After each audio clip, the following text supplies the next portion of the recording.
everyone, and it's great to be here, and I also like to welcome Professor Pentland and Dr. Julia.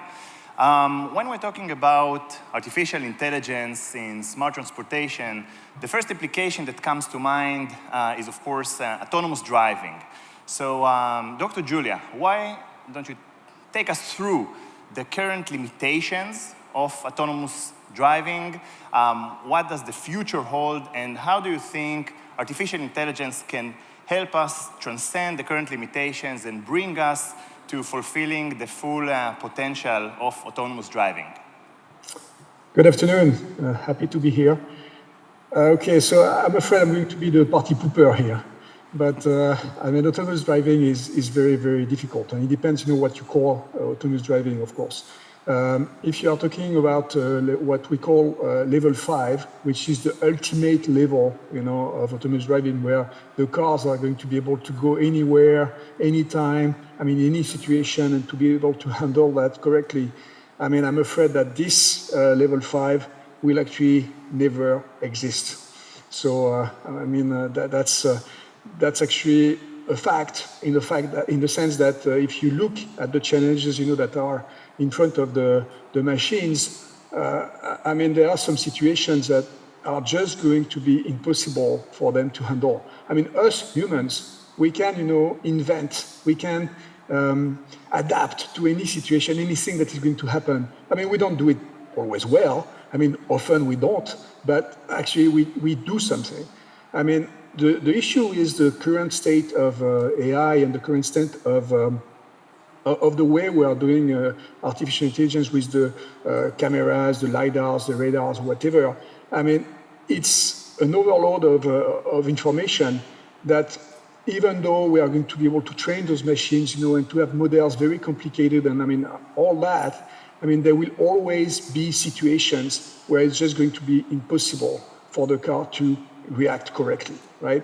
So, of course, I have examples that I can give later, but I will let the floor for Alex, to continue on that. Yeah, Sandy, your comments on these harsh words? So many years ago, I designed the framework for the Nissan autonomous driving systems. And after thinking about it, we decided that we would go for level 2. And the reason, which is to say, it's helping the driver, but it's not taking over full control, typically. And in fact, actually, level 2 that trained the driver to be a better driver. So it has this sort of feedback loop concept. And the reason we did that is we realized that it's not just the cars that need to change, it's society, it's the drivers, all the humans need to be changed as well to get more autonomy. And that's going to take decades because culture changes slowly. And then the other thing that we realized is that as that system was deployed, and recently it was the largest deployed system in the world, numerically, you got something like 85% of the reduction in accidents and similar negative things just by level 2. And you're only going to get another 15%, even if you go all the way to level 5. So there's really not a lot of reason to rush towards this dream of level 5. Yeah, I have to say I agree with the way both of you view this situation. Let's move to a different topic. Let's talk about data. I remember that a few years ago I discovered that automotive is the segment that consumes the largest amount of processors. I was sure it was smartphones or laptops, but apparently cars takes today the most amount of sensors and processors, and all this data eventually is used either by the car itself or by systems that deployed, onboarded onto it. Sandy, how would you think, what would you say is the best way to look at all this data and using it the way to use it without infringing privacy, without without infringing IP rights of different systems that are onboarded to the same car, but still allowing each system to work with its full potential. Yeah, so two comments. One is a quote, sort of mangled quote from Elon Musk, asked why he wasn't being hurt by the chip shortage.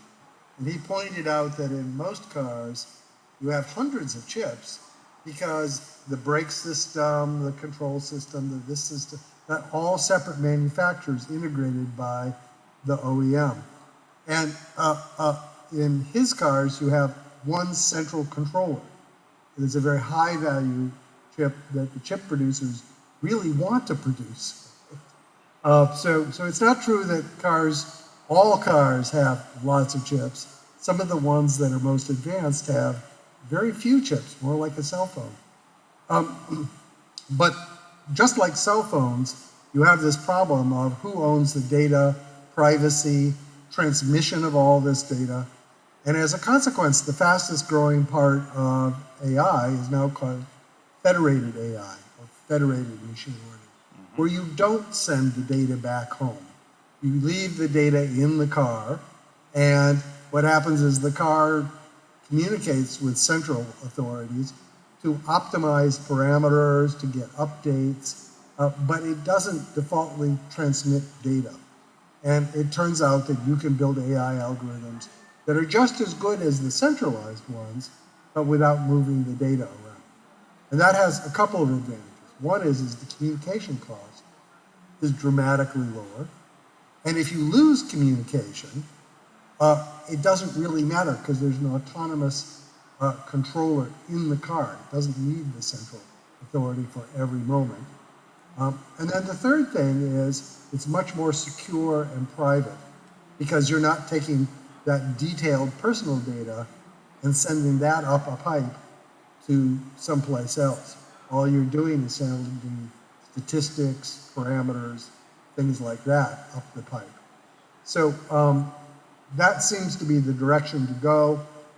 Cell phones have already done that. For instance, Android phones have moved in that direction. I think Apple phones are moving in that direction. And I expect to see cars move in that direction because the case for federated AI is really compelling. Yeah.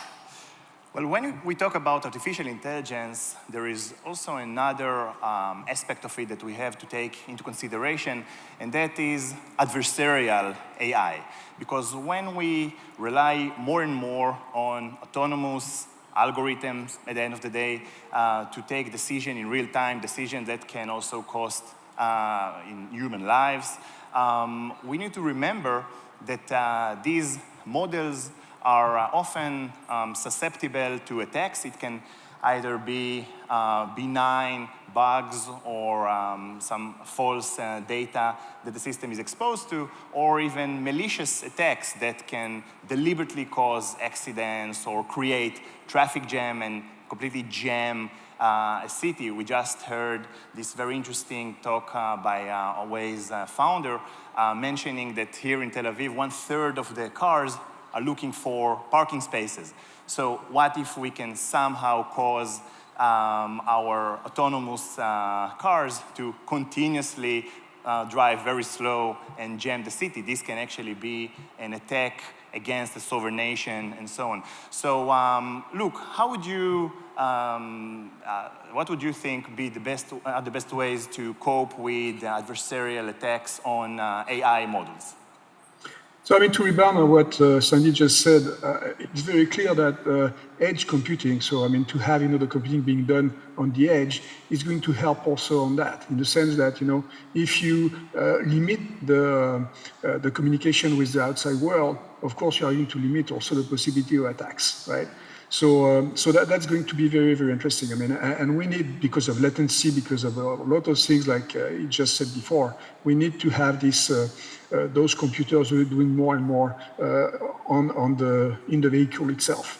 So anyway, I mean, we need also to be very clear that we will never be able to prevent all the attacks that are coming from the outside. So this one, you can build the most secure system. You can say that it's secure. It will never be fully secure. Okay, so we need to be very clear about that. So there will be attacks because security is a race, right? So we are hopefully going to be, always on the front, but we need to be very, very careful to be always doing the right thing in terms of security. Now, the other things, which are, the bugs, which are the wrong data, this is something that can happen. And it happened in every system. But when you see the level of confidence that those cars are getting, and this is also what Sandy was saying before about the deployment of the Nissan Level 2, the drop of the number of accidents is dramatic. It's just unbelievable. And so we need to trust, the technology somehow, because we know that a braking system is going to be better than us the humans, because us, we might drink a little bit, we might text a little bit while driving. We might do a lot of things that are not allowed, basically, or that are not safe, where the systems are going to be much safer than us. Yes, there will be bugs. Yes, there will be wrong data sometimes. Yes, there will be attacks. But the reality is that when you see the numbers, there are actually the number of accidents, the number of issues. You see that they are very, very low compared to humans. Yeah, of course there are bugs and problems in human drivers as well, but society tends to be less forgiving when it comes to the human factor. Sandy, anything to add on adversarial AI? I'm involved in a project that came out of Ashdod and is now being supported by the Israeli central government to put together what's called a data exchange, data trust network, where you can have exchange of data between many companies, not just one source. So it's sort of an open data type of thing, not that it's free necessarily, but that a car, a bus, whatever, can have access to many data sources in real time. And what that does is that gives you a distributed system in terms of data, where an attacker has to take out all the data sources to get the worst sorts of attacks. If they take out just one data source, then there's other alternative data sources. It might not be quite as good, but it's not 100% attack. And that sort of resilience through diversity of information sources is really key to building a system that's very, very difficult to take out. Yeah. I imagine actually your concept, and this resembles what it's called, what is known as you said, resilience. I wonder if it can also be implemented in a system that is stronger, something like anti-fragility, that adapt automatically for such an attack and modifies itself so the next time that the attack would be tried, the attacker would try the same attack, it would not work. Do you think that this is possible? I think in certain aspects, certainly. If you degrade the quality of the information, then you probably hurt the overall performance. But certainly you will learn from attacks. This is one of the key lessons, is to build algorithms that adapt to those attacks. And the system as a whole, therefore, gets stronger the more attacks it gets. Okay. If I may, Sure. we learned, in history that basically the best way is always to have a plan B, right? So whatever happens when you have an attack or when you have something else, you always be ready, to have something that is going to be the degrade situation. And this is, what you have to have anyway, because when you don't expect something, you still need to do something. So this is what matters, in those algorithms. Yeah. Okay. Thank you, Luke. Thank you, Sandy. Thanks for being with us here today. And that's it for artificial intelligence and the future of smart transportation. Thank you all. Thank you.